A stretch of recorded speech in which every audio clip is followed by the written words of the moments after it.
Alright, so as you guys know, I've been rocking the IPV200 here, and I've noticed some interesting things about it, at least with the Bonza RDA. So if you know, and you have one, you know the Bonza comes with this little beauty ring, and I noticed that it can cause a little bit of issues, not like, I would say, catastrophic issues where the mod would blow up on you.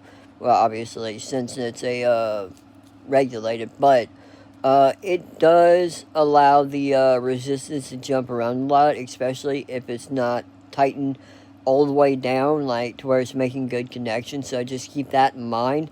Also, you can have a little bit of juice leak up under and get on your 510 pin, which can also cause some connection issues. So if you start to notice that, go ahead and take the Bonza off and everything.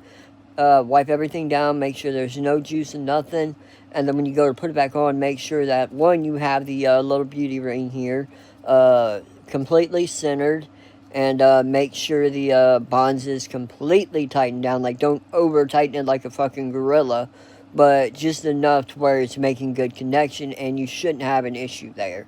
Um, so yeah, and it was crazy how I figured out about this is I was messing with the wattage and I'm like, let me see what wattage this actually goes up to, and it kept maxing out at 100 watts. And I'm like, well, no, that can't be right. It's a 200 watt mod, right?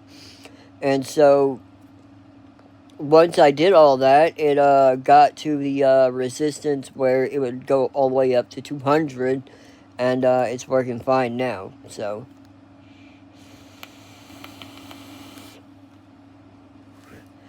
And it's vaping great now. So just keep that in mind.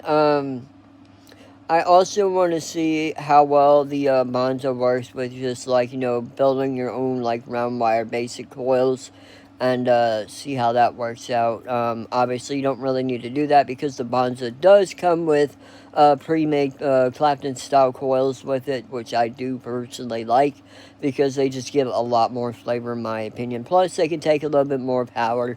And not to mention the Bonza here, it has decent amount of airflow once you line it up, which is one thing I don't really care for. I just prefer it to be lined up, and that's it. I don't really care for the way companies are doing the way they are now with how you can actually just turn this and not have a physical AFC ring. So yeah, just keep that in mind. Anyways, I'll see you guys later. Peace.